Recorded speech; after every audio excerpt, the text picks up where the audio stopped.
ഇങ്ങനെ ഒരു ഈജിപ്റ്റ് യാത്ര ചെയ്യാനായിട്ട് ഞാൻ ഫസ്റ്റ് പ്ലാൻ ചെയ്തപ്പോൾ ഞാൻ ഒരുപാട് ആളുകളുടെ അടുത്ത് നിന്ന് കൊട്ടേഷൻസ് എടുത്തിരുന്നു. എനിക്ക് പോകണമെന്ന ആഗ്രഹമുള്ള 2-3 പ്ലേസസ്, അതായത് അവരുടെ ഏൻഷ്യൻ്റ് ആയിട്ടുള്ള കൺസ്ട്രക്ഷൻസ്, ആ രീതികളൊക്കെ ഒരു പഠനം തന്നെയായിരുന്നു ആഗ്രഹിച്ചത്. നിമിത്തം പോലെ എനിക്ക് ലുക്മാനെ പരിചയപ്പെടാനായിട്ട് സാധിച്ചു. അദ്ദേഹത്തിൻ്റെ വീഡിയോസും അദ്ദേഹം പോകുന്ന വളരെ യുണീക്കായിട്ടുള്ള സ്ഥലങ്ങൾ എനിക്ക് വളരെ ആകർഷകമായി. അങ്ങനെയാണ് ഞാൻ ലുക്മാനായിട്ട് ഓക്കെ നമുക്ക് ഒരു പ്ലാൻ റെഡിയാക്കി തരണമെന്ന് പറഞ്ഞതും.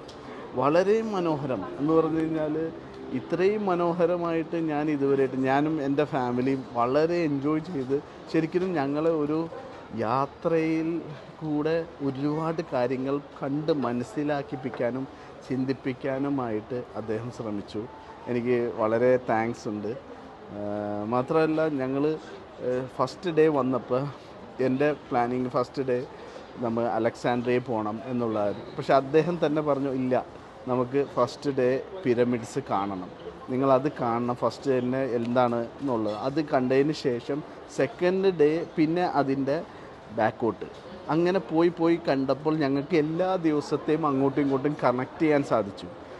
5000 വർഷം മുമ്പുള്ള മമ്മീസ് കണ്ടപ്പോൾ എൻ്റെ മനസ്സിൽ ഉണ്ടായിരുന്ന ഒരു ചിന്തയായിരുന്നു. കാരണം അന്നത്തെ ജനങ്ങളെല്ലാം വളരെ ഹൈറ്റുള്ള ആൾക്കാർ ആയിരുന്നു എന്നുള്ളതൊക്കെ. കാരണം അവരുടെ ആ കൺസ്ട്രക്ഷൻസും ആ ജൈൻജാൻറ്റിസിറ്റിയും പിന്നെ ആ ഗ്രാൻഡും ഒക്കെ കണ്ടപ്പോൾ നമുക്കൊരു തോന്നലായിരുന്നു അവർ നല്ല പൊക്കം കൂടിയ മനുഷ്യരായിരുന്നു. പക്ഷെ അതെല്ലാം ഒരു മിത്താണെന്നുള്ളത് എനിക്ക് മനസ്സിലായി. കാരണം അവരുടെ ആ ഡെഡ് ബോഡീസ് അങ്ങനെ തന്നെ പച്ചയായിട്ട് വളരെ അതായത് നാച്ചുറലായിട്ട് തന്നെ അവരുടെ ഒറിജിനൽ ബോഡീസ് അതൊക്കെ കാണാൻ സാധിച്ചു. അത് നമ്മൾ സാധാരണ മനുഷ്യൻ്റെ അതേ ഹൈറ്റേ ഉള്ളൂ. പക്ഷേ അവർ ചെയ്തിരുന്ന കാര്യങ്ങൾ മാഷാഅല്ലാഹ് അത് ഒരു അന്നത്തെ ടെക്നോളജി എന്താണ് എന്ന് ഇപ്പോഴും കണ്ടുപിടിക്കാൻ സാധിച്ചിട്ടില്ല. 10,000-ൽ ഒരാൾ മാത്രം വരുന്ന സ്ഥലങ്ങൾ വരെയും എനിക്ക് വിസിറ്റ് ചെയ്യാൻ സാധിച്ചു. നിങ്ങൾ ജീവിതത്തിൽ ഒരിക്കലെങ്കിലും നിങ്ങൾ ഈജിപ്റ്റ് വന്ന് കാണണം. അത് ഈജിപ്റ്റ് വന്ന് കണ്ടാലാണ് ഇതിൻ്റെ ആ വൈബ് മനസ്സിലാവുള്ളൂ.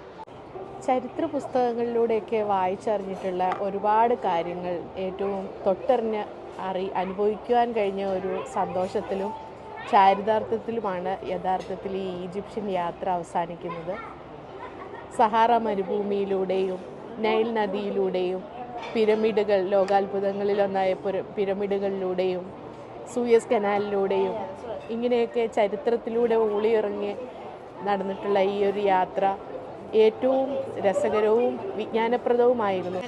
നല്ലതായിരുന്നു. നല്ല ഹിസ്റ്ററിനെ കുറച്ചൊക്കെ പഠിച്ചു, കുറെ സ്ഥലങ്ങൾ കണ്ടു, പോയി, കുറെ അറിവ് നേടി. നമ്മൾ ഒയാസിസിൽ പോയി, നമ്മൾ ഈ 9 ദിവസം ഇങ്ങനെ ഓൾമോസ്റ്റ് മൊത്തം ഈജിപ്റ്റ് കാണാൻ വേണ്ടി പറ്റി.